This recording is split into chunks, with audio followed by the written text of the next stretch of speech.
actually sat down and filmed a video like this. So it feels good to be back. Feels good to be back. I missed talking with you guys. So anyway, let's dive into it. Okay, so the name on everyone's lips is the White Lotus. Now, I'm filming this on Saturday, March 22nd. Saturday, March 22nd. And the newest episode comes out tomorrow, so this will only be till like the 5th episode I think we're on. But in any event, I'm loving it. Now, it is slower than the past couple seasons, but that's kind of the point, like, to build up and build up. I do think even for all the build up, it is still kind of slow, but we were fed with episode 5. The 3 women best friends is so interesting to watch. It's so relatable and real. They, like, everyone can relate to one of those women in your friend group or yourself. Maybe not to the extremes, but you know what I mean. And it's just so fun to watch that play out. And it's such a unique and real thing.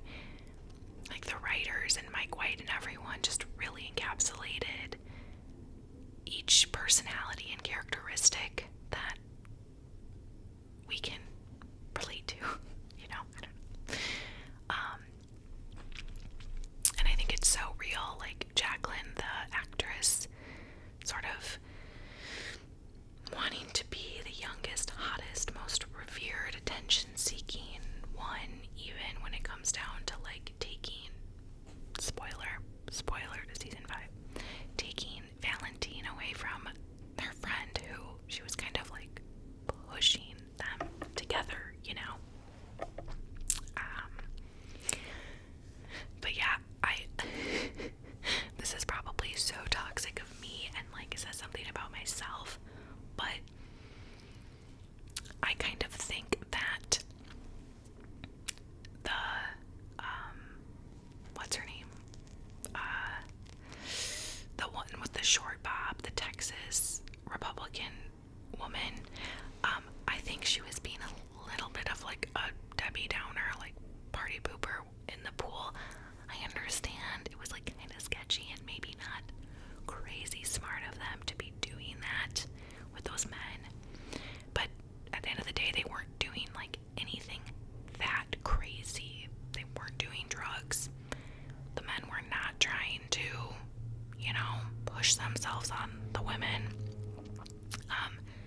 obviously Rick with his friend Sam Rockwell and that whole like monologue about ladyboys.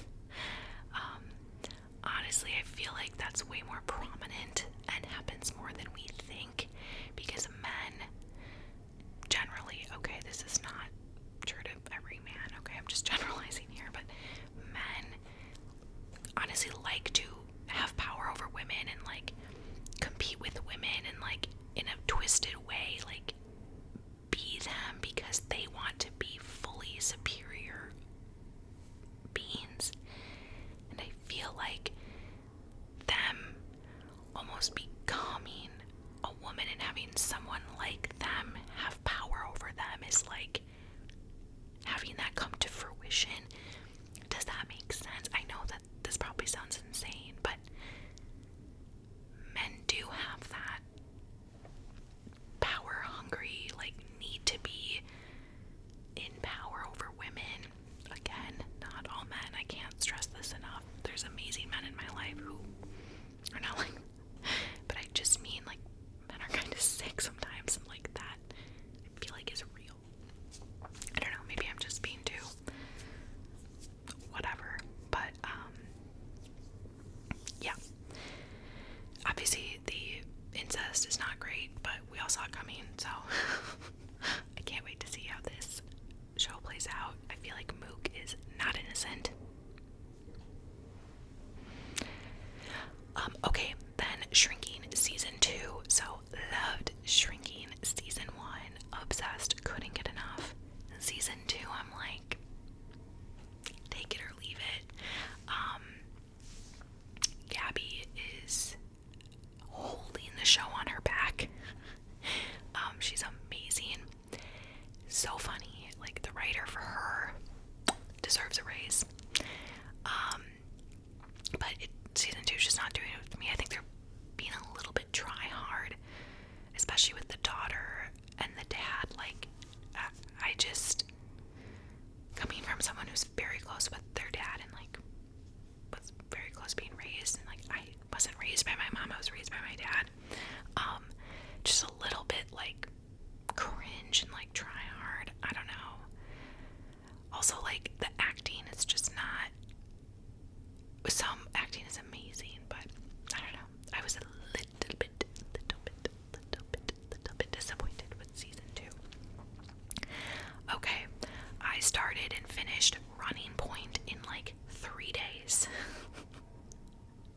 So good.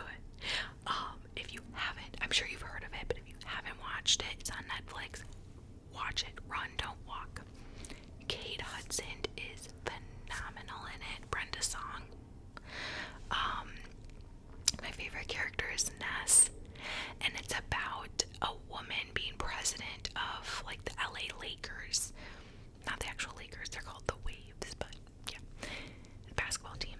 And her trials and tribulations, and they honestly hit a lot of real systematic sexism issues, but being super funny. It's so good, and not just sexism, like a lot of issues, and it's so funny and so good. Like yeah, that show is amazing. Whoever came up with it, I think it's Mindy Kaling. Oh my gosh. So funny. So good. I love it. Okay, the Kardashians. So I feel like I talked about this. I also feel like, am I crazy? I feel like I'm crazy. Okay. The Kardashians. So I feel like I talked about when I was watching the previous season. I kind of gave up. It was just so slow. Nothing was happening. I think they took everyone's criticism of that because this last season is so good. It's funny. It has good plot lines. Obviously, I know a lot of it is scripted and not real and whatever, but it's good. They're not just all like sitting on their phones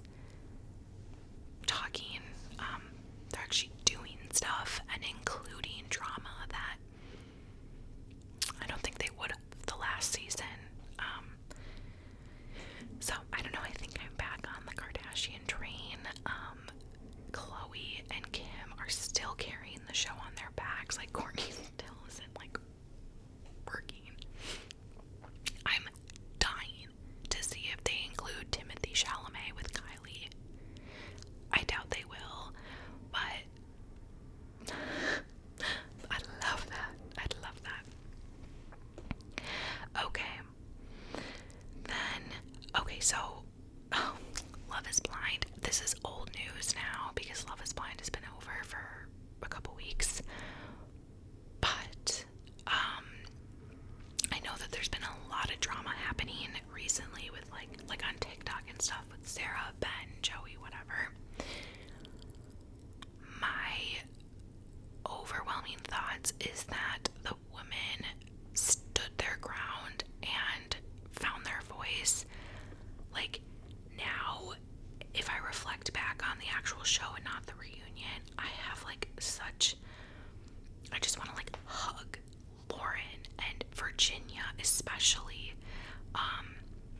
because they just were so, I don't want to say desperate, but they just really wanted a husband and they wanted to make it work. And now, and Sarah too, and now and Monica, all the women.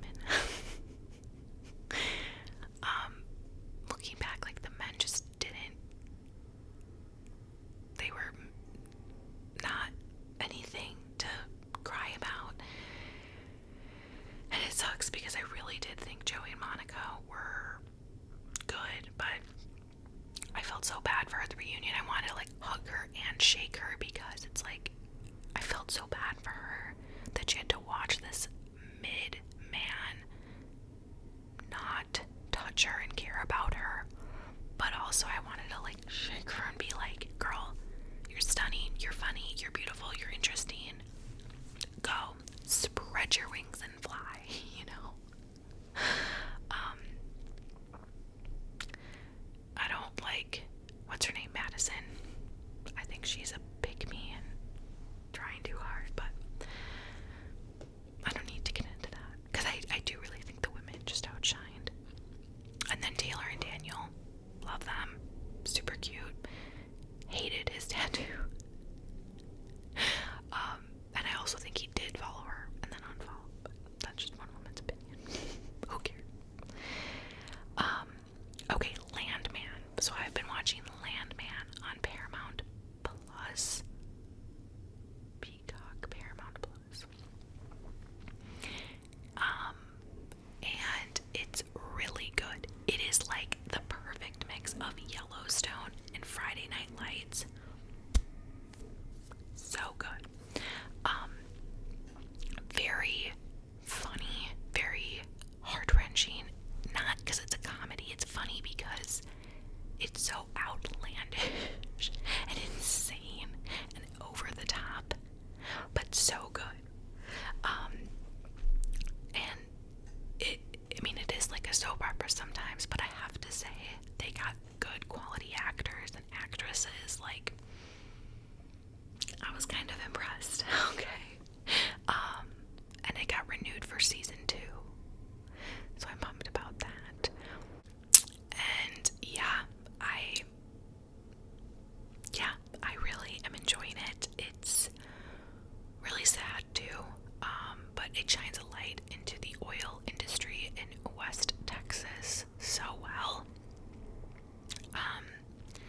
just thinking of Bachelor in Paradise, which is my favorite show ever, and I can't wait for that.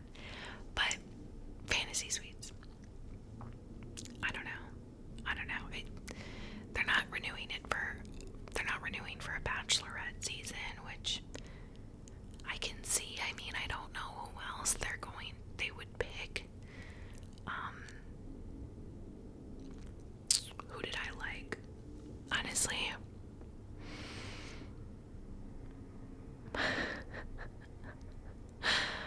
I honestly don't know. I guess Juliana, if she doesn't get picked. But I didn't love all the ones that were talked about a lot or had a lot to say on Women Tell All. I wouldn't want to be the Bachelorette, so I don't know, just a wash, and I am excited for the Golden Bachelor and Bachelor in Paradise, which hopefully both of those are coming out this year, maybe. Severance.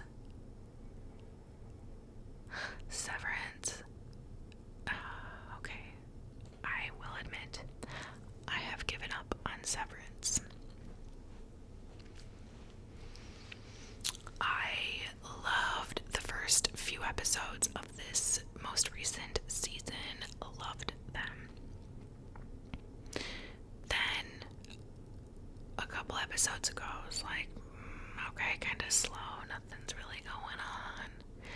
Then the episode where Harmony goes, spoiler, Harmony goes to the Arctic town that Lumen made or had a factory or whatever, and everyone was on drugs. I did not enjoy that. I don't know. It's probably a me thing, because I don't think I don't know if it's just because I'm not smart enough to get it, or just not patient enough to wait for my questions to be answered. I'm either dumb or impatient. Either way, it's a me problem. I understand that, because it is good acting, good writing, good storytelling, but they're just dragging it. I don't know. I gave up. Everyone said the season finale was good, but I don't think I can make it through. Alright, last TV show is The Challenge. I still watch MTV's The Challenge. We're on Rivals 5. I'm all caught up thus far, so spoilers if you watch it, which I actually think a couple of you do, because a couple of you commented when I last talked about it. But I think it's just a millennial thing, and maybe even though I think I'm technically a Gen Z, but I self-identify as millennial and Gen Z. I'm a cusper. I'm a zillennial. Anyway, the real world was such a millennial thing. I remember being a kid and watching it. I loved it. But The Challenge, so it's definitely not as stacked as The Challenge 40.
person in my life who watches it is Johnny, my brother, which is not enough. Okay, I like to talk about my shows like Bachelor with my friends, White Lotus with my friends, family, coworkers, the world.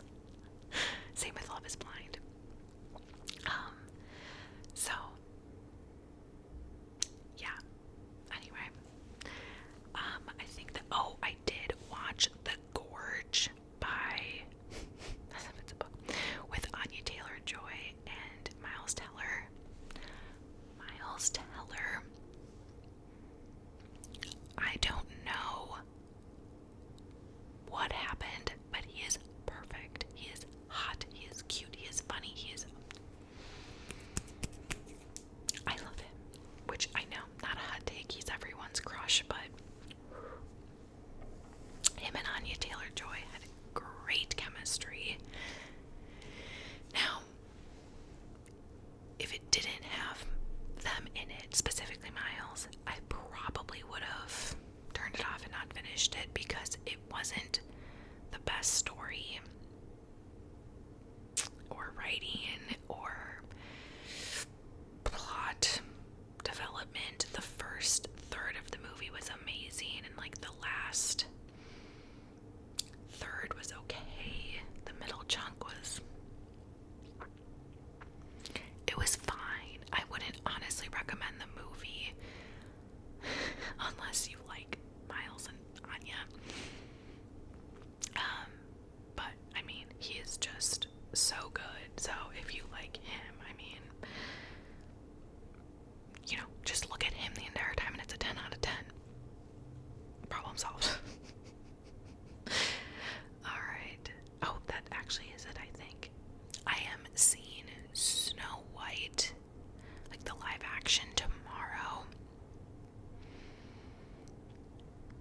I'm worried about it. I am worried about it. I don't love Rachel Ziegler.